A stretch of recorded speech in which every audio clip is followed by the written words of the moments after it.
തെക്ക് നിന്നുള്ള വാർത്തകൾ അറിയാം അല്ലെ, പ്രധാനപ്പെട്ട വാർത്തകൾ അവിടെയുണ്ട്. അപ്പോൾ ടി വി പ്രസാദാണ് ഇന്ന് നമ്മൾക്കായി വാർത്തകൾ പങ്കുവയ്ക്കാൻ കാത്തു നിൽക്കുന്നത്. Prasad, good morning.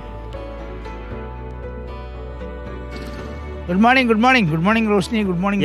എനർജിയാണ് കണ്ടോ, നമ്മൾ അങ്ങോട്ട് പറഞ്ഞപ്പോ 2 ഇരട്ടിയിലാണ് പ്രസാദ് ഇങ്ങോട്ട് പറഞ്ഞത്. ഇത് എവിടെയാണ് നിൽക്കുന്നത്? റോഡിലാണല്ലേ? ഇത് നമ്മളെ രാജ്ഭവന്റെ തൊട്ടടുത്താ. രാജ്ഭവന്റെ അവിടെ അങ്ങനെ രാജ്ഭവന്റെ തൊട്ട് നമ്മള് ഒരിക്കൽ ടി വി പ്രസാദ് കാണിച്ചു തന്നു. രാജ്ഭവന്റെ അവിടെ 5:45 ലൈറ്റ് അണയ്ക്കുന്നു പറഞ്ഞിട്ട്. ഓക്കെ, നമുക്ക് പ്രധാനപ്പെട്ട ആ വാർത്തയിലേക്ക് വരാം. അതായത് ഇന്ന് ഓഫാക്കിയതാ. ഈ NCPയിലെ അനിശ്ചിതത്വം അതിങ്ങനെ തുടരുകയാണ്. അപ്പൊ അധ്യക്ഷനെ കണ്ടെത്താൻ ഇതുവരെ കഴിഞ്ഞിട്ടില്ല. ഇതെപ്പോ കഴിയും? തോമസ് ആകും എന്നത് ഏറെക്കുറെ ഒരു ഉറപ്പാണല്ലോ അല്ലേ T V Prasad? Thomas K തോമസിന്റെ പേരിലേക്ക് തന്നെയാണ് വരുന്നത്. പക്ഷേ അതിലൊരു തീരുമാനമായില്ല എന്നതാണ്. ആ NCP ആണ് പാർട്ടി, എന്തും സംഭവിക്കാം. പക്ഷേ നിലവിലെ സാഹചര്യം അനുസരിച്ച് തോമസ് കെ തോമസ് ആവാൻ തന്നെയാണ് സാധ്യത. അതായത് കേരളത്തിൽ നിന്നുള്ള പ്രധാനപ്പെട്ട 2 നേതാക്കൾ, അത് ശശീന്ദ്രനും അതുപോലെ നമ്മുടെ തോമസ് കെ തോമസും, ഇവർ രണ്ടുപേരും തമ്മിലുള്ള തർക്കം തീർന്നു, ഒന്നിച്ചു എന്നുള്ളത് കൊണ്ട് തന്നെ തോമസ് കെ തോമസിന് തന്നെയാണ് സാധ്യതയുള്ളത്. അതിനിടയിൽ രാജിവെക്കേണ്ടി വന്ന PC ചാക്കോ മറ്റ് പല അടവുകളുമായി രംഗത്ത് വന്നിട്ടുണ്ട് എന്നുള്ളതാണ്. ജില്ലാ പ്രസിഡന്റുമാരെ കൊണ്ട് കത്തയപ്പിക്കുന്നു എന്ന വിവരം വരുന്നുണ്ട്. ഏതാണ്ട് പകുതിയിലധികം വരുന്ന ജില്ലാ പ്രസിഡന്റുമാർ ഇതിനകം ശരത് പവാറിന് കത്തയച്ചു എന്ന ഒരു വാർത്തയാണ് പുറത്തേക്ക് വരുന്നത്. അതായത് ഇപ്പോൾ അങ്ങനെ ആ ഒരു രീതിയിലേക്ക് തീരുമാനമെടുക്കരുത് എന്നാണ് കത്തിൻ്റെ ഉള്ളടക്കം എന്നാണ് മനസ്സിലാക്കുന്നത്. അതായത് തോമസ് കെ തോമസിനെ പ്രസിഡന്റ് ആക്കാതിരിക്കാനുള്ള ഒരു നീക്കം അത് ചാക്കോ പക്ഷവും നടത്തി എന്നതാണ്. PC ചാക്കോയ്ക്ക് ഏറ്റവും അവസാനം രാജിവെച്ച് പുറത്തു പോകേണ്ടി വന്നതാണ്. പക്ഷേ രാജിവെച്ച് പുറത്തു പോയിട്ടും ഫൈറ്റ് അവസാനിപ്പിക്കുന്നില്ല എന്നതാണ് ഈ കഥയിലെ ഏറ്റവും പ്രധാനപ്പെട്ട ഒരു കാര്യം. എന്തായാലും നേരത്തെ നമ്മൾ പറഞ്ഞതുപോലെ, കഴിഞ്ഞ ദിവസങ്ങളിൽ പറയുന്നത് പോലെ തോമസ് കെ തോമസിന് തന്നെയാണ് സാധ്യത. കഴിഞ്ഞ ദിവസം മുംബൈയിൽ പോയി ശരത് പവാറുമായി കൂടിക്കാഴ്ച നടത്തിയതിൽ തീരുമാനമാക്കും എന്നാണ് പറഞ്ഞത്. പക്ഷേ പിന്നീട് കൊയിലാണ്ടിയിലുണ്ടായ സംഭവത്തിൻ്റെ പശ്ചാത്തലത്തിൽ മന്ത്രി ശശീന്ദ്രന് അങ്ങോട്ടേക്ക് പോകാൻ കഴിഞ്ഞില്ല, മുംബൈയിലേക്ക് പോകാൻ കഴിഞ്ഞില്ല. അതുകൊണ്ടായിരിക്കാം ഒരുപക്ഷെ അത് മാറ്റിവെച്ചത്. എന്തായാലും ഒരു തീരുമാനമായില്ല, പ്രഖ്യാപനം വന്നില്ല. കാത്തിരിക്കുകയാണ് NCPക്ക് അധ്യക്ഷൻ എപ്പോഴുണ്ടാകും എന്ന്. പ്രസാദ്, ഈ കഴിഞ്ഞ ദിവസം ഉപയോഗിച്ച വാക്ക് ചാക്കോച്ചേരി. അപ്പൊ ചാക്കോച്ചേരിയുടെ ചുവടുകളാണ് ഇനി നമ്മൾ നോക്കി കാണേണ്ടത് എന്നുള്ളതാണ്. പ്രത്യേകിച്ച് ശരത് പവാർ PC ചാക്കോയുടെ അഭിപ്രായം തേടാൻ സാധ്യതയുണ്ട്. അപ്പൊ അത് തേടുമ്പോൾ PC ചാക്കോ ഇങ്ങനെ കുരിശും വരച്ച് നിൽക്കാനാണ് സാധ്യത. അതെ. ഇനി മറ്റൊരു വാർത്ത ടി വി പ്രസാദ്, ഈ കുറ്റിച്ചലിലെ വിദ്യാർത്ഥി ആത്മഹത്യ ചെയ്തല്ലോ സ്കൂളില്. അപ്പോൾ ആ സംഭവത്തിൽ വിദ്യാഭ്യാസ വകുപ്പിന്റെ അന്വേഷണ റിപ്പോർട്ട് ഇന്ന് പുറത്തു വരുന്നുണ്ടല്ലേ? അപ്പോൾ മാത്രമല്ല ഈ പോലീസ് അന്വേഷണം ഒരു വശത്ത് തുടരുകയാണ്. അപ്പോൾ ഈ മരിച്ച വിദ്യാർത്ഥിയുടെ സംസ്കാരവും ഇന്ന് നടക്കുമല്ലേ ടി വി പ്രസാദ്? വളരെ സങ്കടകരമായൊരു വാർത്തയായിരുന്നു. എന്താണ് അപ്ഡേറ്റുകളൊക്കെ? അതെ, ഉറപ്പായിട്ടും ഇന്നലെ ഒരു കേരളത്തെ ഞെട്ടിച്ചൊരു വാർത്ത തന്നെയാണ്. സമീപകാലത്തൊന്നുമില്ലാത്ത രീതിയിലുള്ളൊരു വാർത്തയാണ് ഒരു കുട്ടി ഒരു സ്കൂളിൽ ആത്മഹത്യ ചെയ്യുക എന്നുള്ളത്. ഇന്നലെ രാവിലെ തന്നെ അത് സംബന്ധിച്ചുള്ള ചില സംശയങ്ങളുണ്ടായിരുന്നു. ആ സംശയങ്ങൾ തന്നെയാണ് ബന്ധുക്കൾ പിന്നീട് ആവർത്തിക്കുകയും ചെയ്തത്. അതായത് അവിടെ ഉണ്ടായ ഒരു അസൈൻമെൻറ്റിൽ അധ്യാപകർ ഒപ്പുവെച്ചതിന് ശേഷം സീൽ വയ്ക്കണം. സീൽ വയ്ക്കുന്നതിന് വേണ്ടി വിദ്യാർത്ഥിയെ ക്ലർക്കിൻ്റെ അടുത്തേക്ക് പറഞ്ഞു വിട്ട സമയത്ത് ക്ലർക്കും വിദ്യാർത്ഥികളും തമ്മിലുള്ള ഒരു തർക്കമുണ്ടായി എന്നുള്ളതാണ് പറയുന്നത്. ഈ ക്ലർക്ക് നേരത്തെയും മറ്റു പല വിദ്യാർത്ഥികളുമായും ഇങ്ങനെ മോശമായ ഭാഷകളൊക്കെ ഉപയോഗിച്ചു എന്ന രീതിയിലുള്ള കാര്യങ്ങൾ പറയുന്നുണ്ട്. ഇനിയിപ്പോൾ അത് കൂടുതൽ വിവരങ്ങൾ കൃത്യമായി വരേണ്ടത് പോലീസ് അന്വേഷണത്തിലാണ്. എന്തായാലും അങ്ങനെ ഒരു ബഹളം അവിടെ ഉണ്ടായിരുന്നു. പക്ഷേ സ്കൂളിൻ്റെ ഭാഗത്തുനിന്നുണ്ടായ ഒരു പ്രധാനപ്പെട്ട മിസ്റ്റേക്ക് എന്ന് പറയുന്നത്, അവർ ക്ലർക്കിനെ കേട്ട് കാര്യങ്ങൾ മനസ്സിലാക്കുന്നതിന് മുമ്പ് തന്നെ ഈ കുഞ്ഞിൻ്റെ രക്ഷിതാക്കളെ സ്കൂളിലേക്ക് വിളിപ്പിച്ചു എന്നുള്ളതാണ്. ഒരുപക്ഷെ അതിൽ മനന്നൊന്നായിരിക്കാം ഇങ്ങനെയൊരു സംഭവത്തിലേക്ക് ആ കുഞ്ഞ് കടന്നിട്ടുണ്ടാവുക. എന്തായാലും ഇത് സംബന്ധിച്ചുള്ള പോലീസ് അന്വേഷണം പുരോഗമിക്കുന്നുണ്ട്.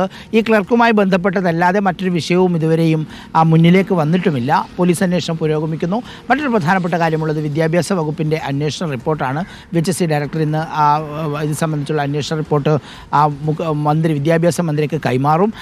അതിൽ കൂടുതൽ ക്ലാരിറ്റി ഉണ്ടാകും എന്നാണ് പ്രതീക്ഷിക്കുന്നത്. എന്തായാലും ഇക്കാര്യത്തിൽ മറ്റ് മരണത്തിൽ വലിയ ദുരൂഹതയൊന്നും ഇല്ല എന്നതാണ്. അത് ആത്മഹത്യ തന്നെയാവാനാണ് പൂർണ്ണമായ സാധ്യത. ഇന്നാണിപ്പോൾ പോസ്റ്റ്മോർട്ടം നടക്കുക, അതിന് പിന്നാലെ സംസ്കാരവും നടക്കും. എന്തായാലും എല്ലാവരെയും ഞെട്ടിച്ച ഒരു സംഭവമാണ് ഈ 16-കാരൻ്റെ ആത്മഹത്യ. മറ്റൊരു ഏറെ പ്രധാനപ്പെട്ട വാർത്ത എന്ന് പറയുന്നത് അതിലേക്ക് വന്നു കഴിഞ്ഞാൽ ഇപ്പൊ കേരളത്തിലെ ബ്യൂറോക്രാറ്റുകൾക്കിടയിൽ നടന്ന ഒരു പോര്, അത് കത്തുകൾ ഉണ്ടായിരുന്നു, പരാതികൾ ഉണ്ടായിരുന്നു, പുറത്താക്കൽ ഉണ്ടായിരുന്നു, പുറത്താക്കിയിട്ടും വീണ്ടും ഈ ഫൈറ്റ് ചെയ്യലുണ്ടായിരുന്നു. അതായത് നമ്മുടെ ചീഫ് സെക്രട്ടറിക്ക് വീണ്ടും എൻ പ്രശാന്ത് IAS വീണ്ടും കത്തയച്ചിരിക്കുകയാണ്. കത്തുകളുടെ ഒരു ഘോഷമാണ്. കെ ഗോപാലകൃഷ്ണനെ സർവീസിൽ തിരിച്ചെടുത്തിട്ടും തനിക്കെതിരെ ഒരു പരാതി പോലും ഇല്ലാതെ താൻ ഇങ്ങനെ പുറത്ത് നിൽക്കുന്നുവെന്നാണ് പ്രശാന്തിന്റെ വാദം. അതെങ്ങനെയാണ് അപ്പോൾ ഈ വാദങ്ങളെ ചീഫ് സെക്രട്ടറി എങ്ങനെയായിരിക്കും പ്രസാദ് കേൾക്കുക? പ്രത്യേകിച്ച് കത്താണ്. അപ്പോൾ പ്രശാന്ത് എന്തായാലും ഒരുങ്ങി തന്നെയാണ്. അതെ, പ്രശാന്ത് ഇക്കാര്യത്തിൽ പിന്നോട്ടില്ല എന്നുള്ളത് തന്നെയാണ് റോഷ്നി. അതായത് നമുക്കറിയാവുന്നതുപോലെ സമീപകാലത്ത് IAS-കാരിൽ നിന്ന് ഇല്ലാത്ത ഒരു പ്രവർത്തനം തന്നെയാണ് അത് എൻ പ്രശാന്ത് IAS നിന്നുണ്ടായത്. അത് എൻ പ്രശാന്തിൻ്റെ ഭാഗത്ത് വലിയ തെറ്റില്ല എന്നുള്ളത് കൊണ്ട് തന്നെയാണ് ആത്മവിശ്വാസത്തോടെ എൻ പ്രശാന്ത് മുന്നോട്ടും പോയത്. പക്ഷേ ചീഫ് സെക്രട്ടറി അതിൽ പൂർണ്ണമായി എൻ പ്രശാന്തിനെതിരായി നിന്നു എന്നതാണ്. ഈ കത്തിലും അത് പറയുന്നുണ്ട്. കാരണം പക്ഷപാതപരമായി നടപടിയെടുക്കുന്നു എന്നതാണ്. അതായത് മതാടിസ്ഥാനത്തിൽ വാട്സപ്പ് ഗ്രൂപ്പ് ഉണ്ടാക്കിയ കെ ഗോപാലകൃഷ്ണൻ IAS-നെ സർവീസിലേക്ക് തിരിച്ചെടുത്തു. കഴിഞ്ഞ ദിവസം കെ ഗോപാലകൃഷ്ണൻ IAS പോസ്റ്റിംഗും നൽകി. പക്ഷേ ഈ കെ ഗോപാലകൃഷ്ണനെതിരെ പരാതിയുണ്ട്, പോലീസ് അന്വേഷണമുണ്ട്. ഫോൺ അതിലെ രേഖകൾ മുഴുവൻ നശിപ്പിച്ചതിന് ശേഷം, അതായത് തെളിവ് നശിപ്പിച്ച ഉദ്യോഗസ്ഥനാണെന്നും അനാവശ്യമായി മറ്റു ഉദ്യോഗസ്ഥർക്കിടയിൽ വിദ്വേഷം വളർത്തുന്ന രീതിയിൽ ഗ്രൂപ്പുണ്ടാക്കിയ ആളാണെന്നും എല്ലാം കണ്ടെത്തി ആ റിപ്പോർട്ട് ചീഫ് സെക്രട്ടറിയുടെ കയ്യിലുണ്ടായിട്ടും കെ ഗോപാലകൃഷ്ണൻ IAS സർവീസിലേക്ക് വരികയാണ്. പക്ഷേ എൻ പ്രശാന്തിനെതിരെ ഇല്ലാത്ത റിപ്പോർട്ടുണ്ടാക്കി അത് പത്രങ്ങളിൽ വാർത്തയാക്കിയ അഡീഷണൽ ചീഫ് സെക്രട്ടറി ജയതിലകിനെതിരെ ഒരുപാട് തെളിവുകൾ ചീഫ് സെക്രട്ടറിക്ക് കൊടുത്തിട്ടും ചീഫ് സെക്രട്ടറി അനങ്ങാൻ തയ്യാറായില്ല, മിണ്ടാൻ തയ്യാറായില്ല. ജയതിലകിനെയും കെ ഗോപാലകൃഷ്ണനെയും ചീഫ് സെക്രട്ടറി സംരക്ഷിക്കുന്നു എന്നുള്ളതാണ് കത്തിൽ എൻ പ്രശാന്ത് IAS ആവർത്തിക്കുന്നത്.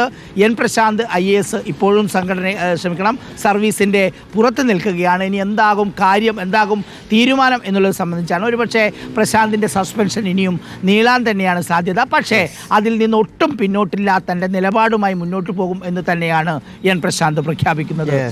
പ്രശാന്ത് വെയിറ്റ് ചെയ്യുന്നു, ഫൈറ്റ് ചെയ്യുന്നു. അതെ, മാത്രമല്ല പ്രസാദ്, എന്താ ചൂടല്ലേ ഈ കാലത്തൊക്കെ. നമ്മളൊക്കെ ഒരു മിനിറ്റ് പുറത്തേക്ക് ഇറങ്ങിക്കഴിഞ്ഞാൽ അപ്പോൾ കരിഞ്ഞു പോകുന്ന അവസ്ഥയായി. ഇപ്പോൾ ഇന്നും 3 ഡിഗ്രി കൂടുമെന്നൊക്കെയാണല്ലോ കേൾക്കുന്നത്. ഉറപ്പായിട്ടും അത് കേന്ദ്ര കാലാവസ്ഥാ വകുപ്പിൻ്റെ മുന്നറിയിപ്പ് കഴിഞ്ഞ കുറച്ച് ദിവസങ്ങളായിട്ടുണ്ട്. അത് ശരിയുമാണ്. വലിയ ചൂടാണ് പുറത്തുള്ളത്. അത് പകൽ സമയത്ത് ജോലി ചെയ്യുന്നവരെയാണ് സാരമായി ബാധിക്കുന്നത്. നട്ടുച്ചക്കൊക്കെ ഈ നമ്മുടെ ടാറിൻ്റെ പണിയൊക്കെ ചെയ്യുന്ന മനുഷ്യരെ നമ്മൾ കാണാറുണ്ട്. അവരുടെ എല്ലാം സമയം മാറ്റിവെക്കണം എന്ന നിർദ്ദേശമുണ്ട്. അതായത് ഈ നട്ടുച്ച സമയങ്ങളിലെ ജോലികൾ മുഴുവൻ, പുറത്തുള്ള ജോലികൾ മുഴുവൻ മാറ്റിവെക്കണം എന്ന നിർദ്ദേശം നേരത്തെ തന്നെ ഉള്ളതാണ്. വെങ്കിടി പറഞ്ഞതുപോലെ 3 ഡിഗ്രി സെൽഷ്യസ് വരെ കൂടാനാണ് സാധ്യത. ഇന്നലെ രാജ്യത്തെ തന്നെ ഏറ്റവും കൂടുതലുള്ള ചൂടാണ് പാലക്കാട് രേഖപ്പെടുത്തിയത് എന്നാണ് കണക്കുകൾ വരുന്നത്. അതിൻ്റെ തൊട്ട് പിന്നിൽ കൊല്ലത്തെ പുനലൂരുമുണ്ട്. അതായത് സമീപകാലത്തൊന്നും ഇല്ലാത്ത രീതിയിലേക്ക് ചൂട് കൂടുകയാണ് എന്ന് തന്നെയാണ് വിവരങ്ങൾ പുറത്തേക്ക് വരുന്നത്. ശരി, അപ്പോൾ അതാണ്, ചൂട് ഇങ്ങനെ കൂടുകയാണ്. ശരി പ്രസാദ്, അപ്പോൾ പ്രസാദ് വ്യത്യസ്തമായ വാർത്തകൾ പങ്കുവെച്ച് കഴിഞ്ഞു.